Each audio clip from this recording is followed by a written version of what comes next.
friends. This is Candace from mercyisnew.com, and I just wanted to share with you today 10 lessons I have learned from the book Present Over Perfect by Shauna Niequist. It's backwards on Facebook Live, but I wanted to show you the cover anyway. I just finished this book, and it has been very, very convicting and challenging for me. Different books meet us in different seasons, so I hope that some of the things that I've learned might be something that that God would be teaching you as well. So I'm going to share 10 things I've learned from the book Present Over Perfect, and I'm going to share some quotes throughout too. Give you a little glimpse into this book. All right, so Eugene Peterson says, busyness is an illness of the spirit. So the first thing that I learned from this book is we live in a culture that glorifies busy. Most of us are overcommitted. We're always scrambling, running out the door, doing this, doing that. And usually we find ourselves thinking this is just the way life is. There's no way to make it any different. So I have learned from this book that I can be addicted to that productivity, to getting my to-do list done, to getting more done. And it's not bad to have a to-do list. That helps us be organized. But when we find our worth in what we're doing, when I began to think, about myself as a failure or not as a failure, dependent upon what I got accomplished in a day, then we know something is wrong. So we live in a culture that glorifies busy and productivity. Number 2, we think that rest is for the weak and needy. If I have to tell someone I'm taking a day off, I need some rest, I feel guilty. And why is that? Why do we feel guilty? It's that culture we live in, and we have begun to believe the lie that rest is only for weak and needy people.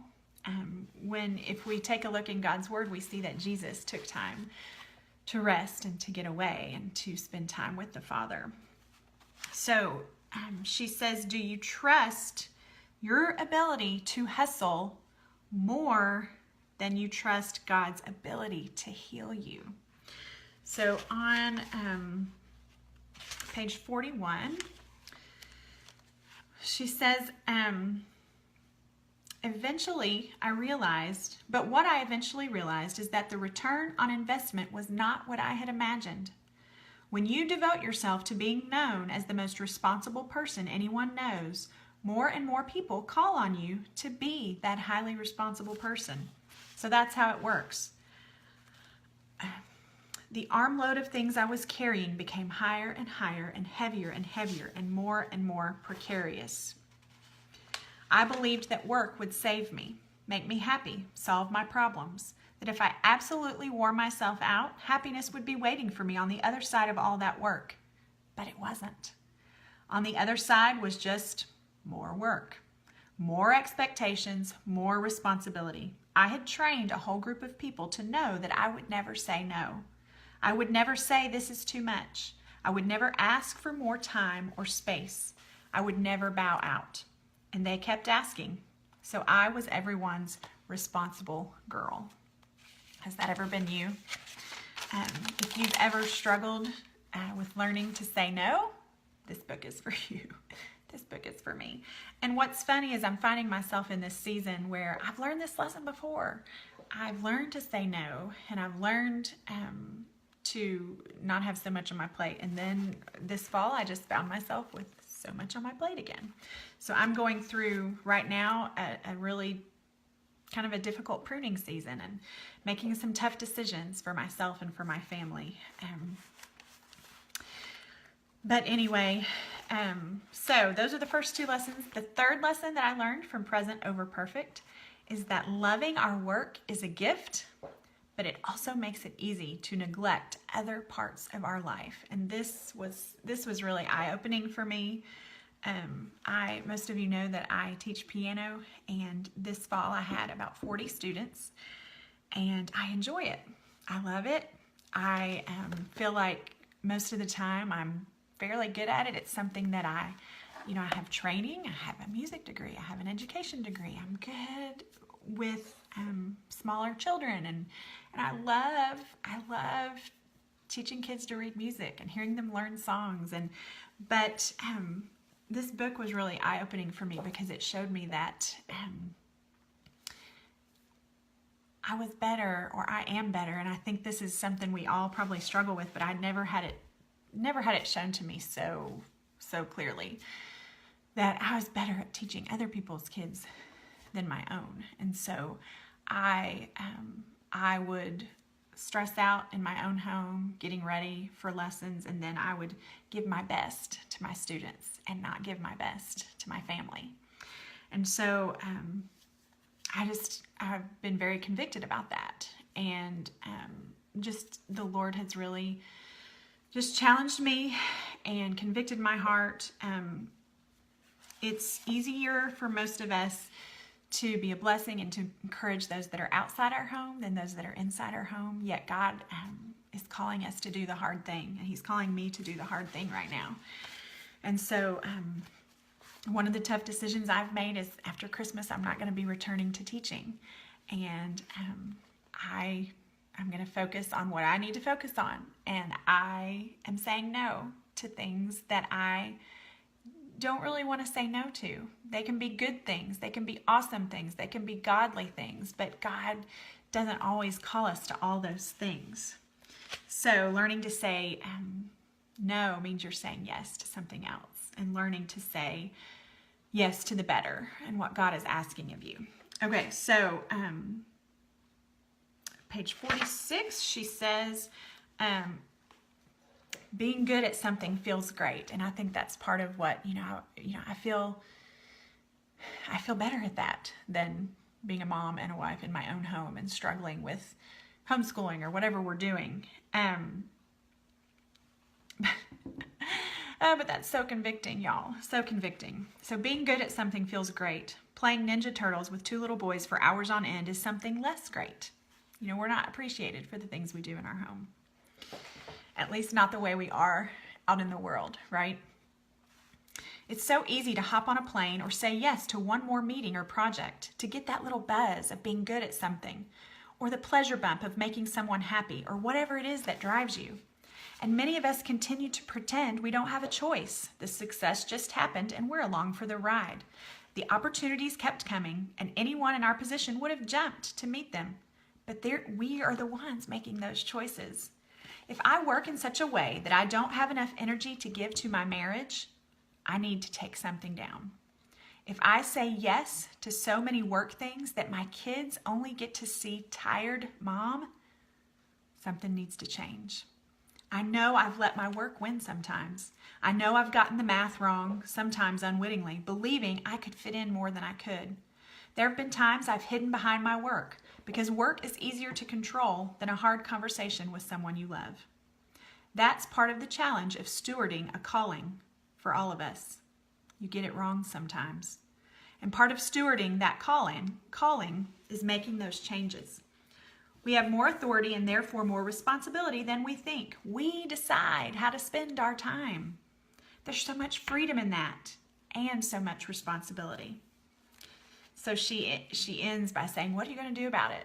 You realize these things, and I'm realizing these things. Now, what are we going to do about it? She mentions looking at your calendar.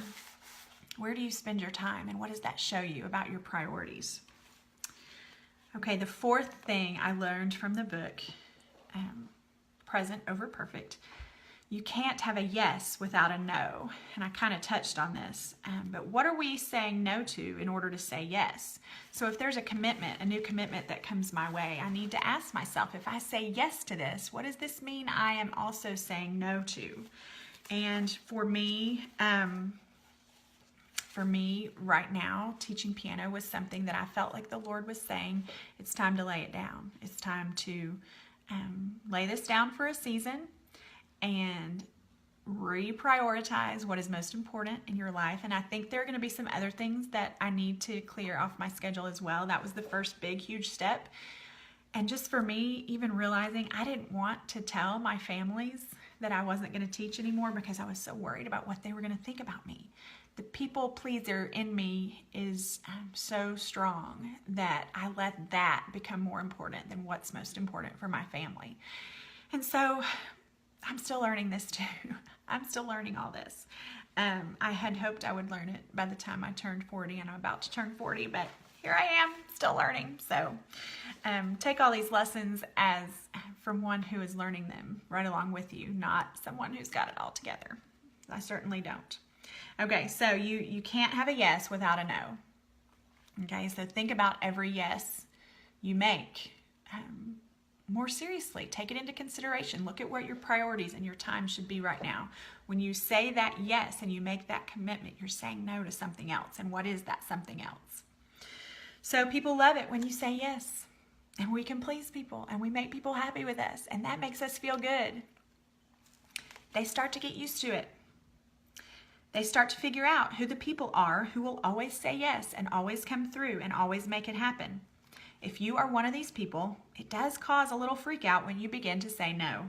People are not generally down with this right away, but that's okay. You can't have a yes without a no. If you're not careful with your yeses, you start to say no to some very important things without even realizing it, and that's where I found myself. In my rampant yesing, I said no without intending to rest, to peace, to groundedness, to listening, to deep and slow connection built over years instead of moments. All my yeses brought me to a shallow way of living, an exhausting, frantic lifestyle that actually ended up having little resemblance to that deep, brave yes I was searching for. And so if you, like me, have said too many yeses and found that all that hopeful, exciting, wide open intention has actually left you scraped raw and empty, the word that can change everything for you is no. I know, I don't like it either. Yes is fun and sparkly and printed on tote bags, but no? What if you saw someone wearing a sweatshirt that just said no? I don't want to sit next to that bundle of fun. But no became the scalpel I wielded as I remade my life, slicing through the tender tissue of what needed to go and what I wanted to remain. My mentor's words rang in my ears. Stop right now. Remake your life from the inside out. So that was the fourth lesson that I learned. Hey, Irma. Well, you know, we're all on a journey. Life is a marathon. It's not a sprint. So I keep telling myself that. Have any of you learned this lesson already and you feel like you're really good at it? Or is it just constantly seasons come and go and we're constantly, God is just continuing to refine us. And so I'm just in this season again right now where I'm finding that I need to take some things off my plate. And that's hard for me. I want to be dependable. I want to be responsible. I can handle this. I can handle that. I don't want people to think that I'm weak and I can't handle very much and she's going to say no and we can't depend on her. But whose opinion am I really seeking after? And I've got to make myself stop and really pray and think through that. Okay, the fifth lesson that I learned from the book Present Over Perfect is who do I want to disappoint? Thinking about who we want to disappoint. Being a people pleaser means I have a hard time saying no. But I've been convicted through this book and some other things that she talks about trying not to disappoint the people in your own home, in your little circle, your family. That should be more of a priority than worrying about disappointing people outside our home. And so when I had this realization that I didn't want to disappoint all my piano students, then I realized I'm more worried about what they think of me than my own family. And so that was hard for me to realize. So who are you willing to disappoint?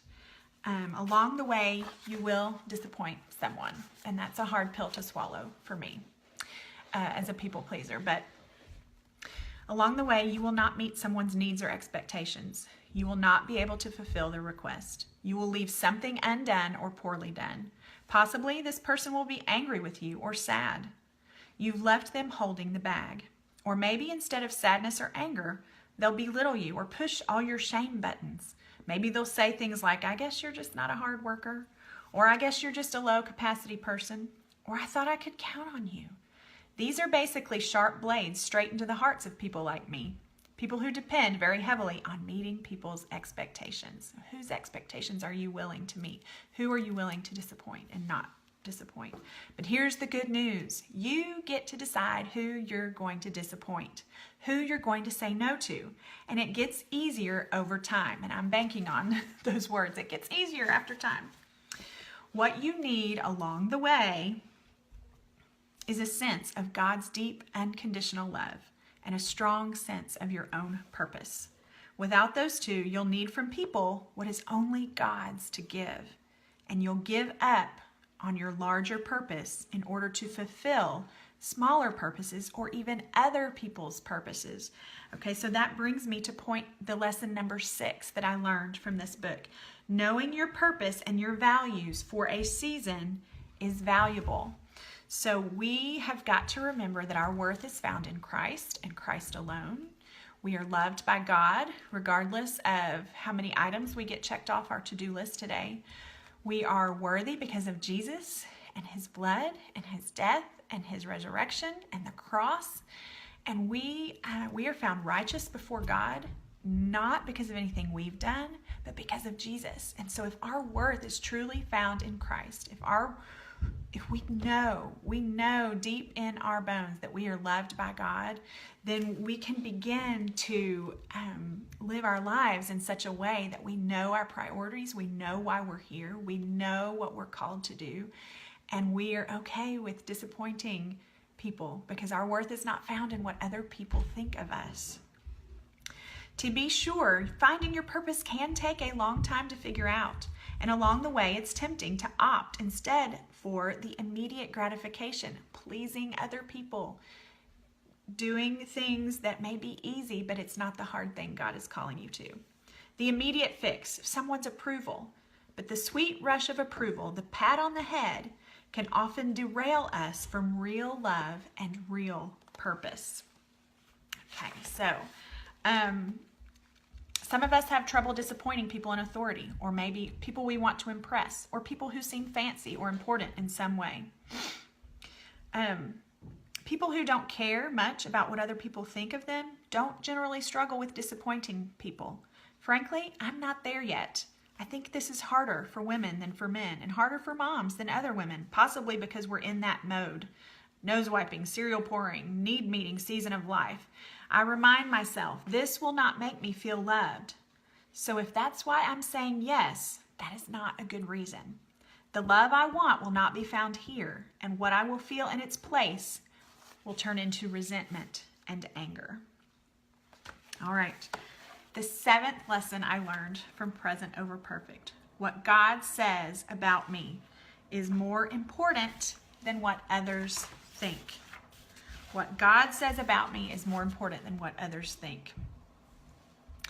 What people think about you means nothing in comparison to what you believe about yourself. Essentially, my identity then depended on outward approval, which changes on a dime. So you dance and you please and you placate and you prove.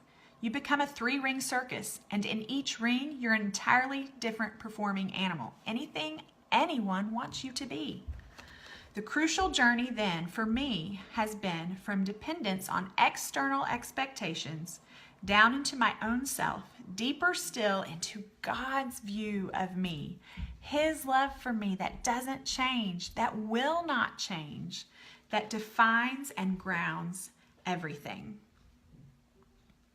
I bet it all on busyness, achievement, being known as responsible, and escaping when those things didn't work.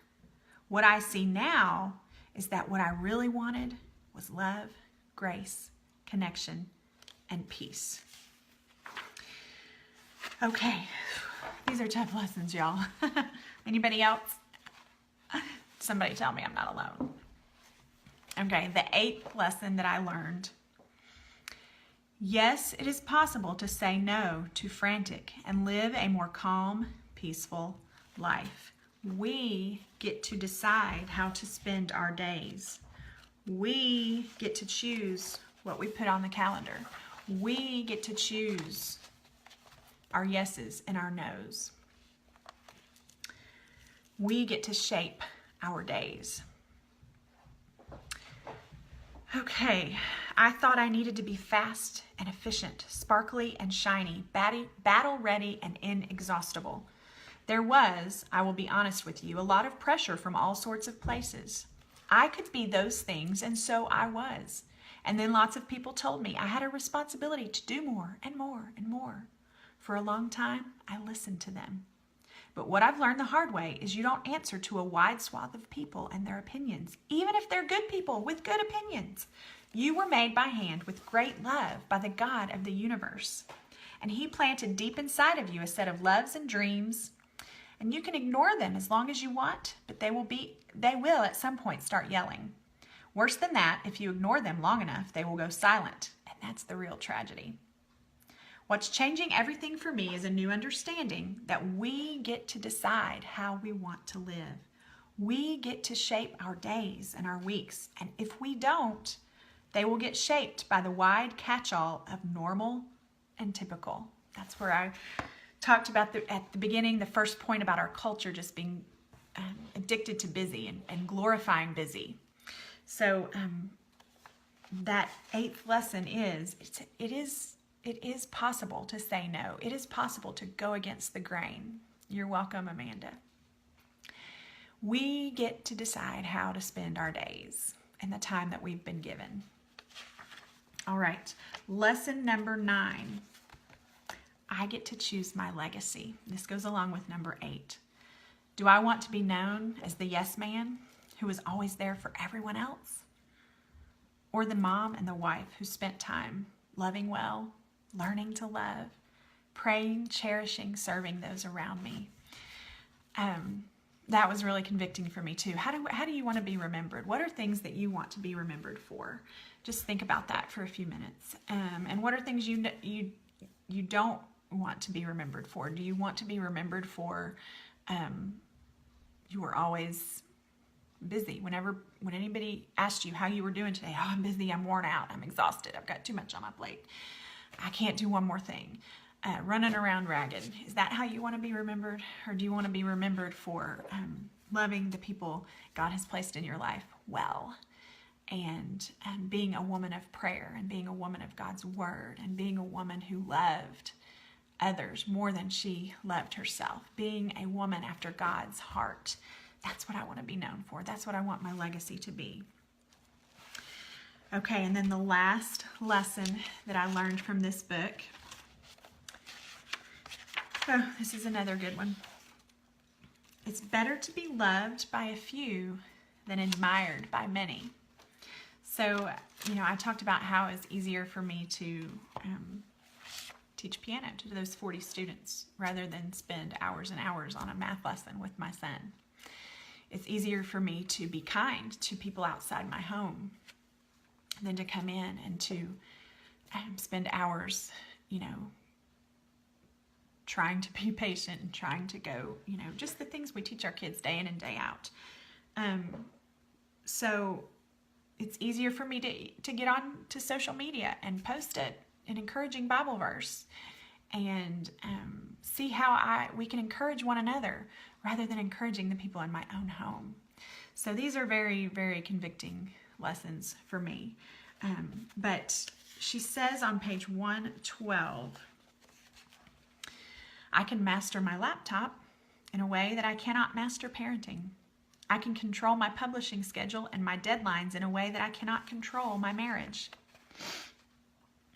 This is why the ferry boat conversation got to me. Okay, I'm skipping ahead in the chapter. You're not all this. You need to read the book. I'm trying to share things that will help you even if you haven't read the book, but sometimes there's stuff in here. So here's what she learned from this conversation with this man she had on the boat. These are the words I heard coming out of my own mouth. Everybody else likes me better than you three do. And she was talking about her husband and her 2 kids. So does everybody else outside your home think you're awesome, but your own family doesn't? That's what you call a wake-up call. That is a change your life, start right now moment. And so we did, because I was on the path that man on the ferry was on. It's easy to be liked by strangers. It's very hard to be loved and connected to the people in your own home. when you're always bringing them your most exhausted self and resenting the fact that the scraps you're giving them aren't cutting it. And many of us are too exhausted from the work we love to get down on the floor with our toddlers or stay in the second hour of a difficult conversation with our spouse. So this is what convicted me a few weeks ago. It was a Tuesday. I teach on Tuesdays and Thursdays. It was a Tuesday morning. We were rushing around, trying to get our schoolwork done before my first students came. I found myself frustrated, angry, yelling at my kids. And I didn't even really realize it till a few days later. And I thought, here I am, stressed to the max, trying to get ready to teach. And then these other kids come into my home and I give them my best, and I'm kind and I'm patient, and which I should be. But first of all, that kindness and that patience should go to my family first. And so for me, it's been just a matter of reprioritizing, and I'm still in the thick of it. I'm still there. But who should get the best of us? Our family or the world out there, the people out there that we're trying to please? We want to like us. We want them to love us. We want people to think we're great. But who should get the best of me? Who should get the best of me? So I want to close with one last quote from the book. She shares the words to a Christmas carol, and I've never thought about the words this way. It was so beautiful.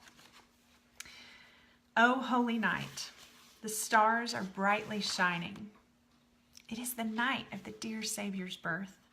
Long lay the world in sin and error pining, till he appeared and the soul felt its worth. A thrill of hope, the weary soul rejoices, for yonder breaks a new and glorious morn." She says, "I think it's taken me almost 40 years to actually feel the worth of my soul." And she talks about where does our worth come from? The soul's worth doesn't come from earning or proving. Image doesn't matter. Outrunning the emptiness doesn't work for long. Each soul, every soul is worthy because God made every soul. Because his love, his Son, came to earth and walked among us. Because God's love for us is so deep and wide and elaborate that he wants to be with us, to walk with us, to teach us how to live in that love and worthiness. It is only when we understand God's truly unconditional love that we begin to understand the worth of our own soul.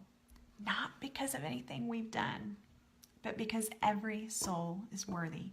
Every one of us is worthy of love, having been created by and in the image of the God of love. So our worth is because of Jesus. Our worth is in God. Our worth is not in what other people think of us. And that truth and clinging to that truth will help us as we begin to say no to what is not most important and say yes to what is most important. So I really only got through about half the book with those 10 lessons that I learned, but I thought 10 is a lot. So I'm going to just stop there. And I hope that something that I've said and shared from this book has encouraged you. This book has probably been the most convicting book I've read in the last few years. And I know it's because of the season I'm in. This may not be a season you're in, and that's okay. Not every book is going to meet every person where you're at, but this was where I'm at, and God has some refining work to do in my life for sure. So this has really been very helpful, very challenging, very convicting, but I have peace. I have peace that I'm moving in the right direction by starting to just clear my plate and my schedule and make room for the things that are most important. So I hope you're encouraged, and let's just fix our eyes on Jesus, and let's find our worth in him and not what the world says about us. So y'all have a great week, and I'll talk to you later.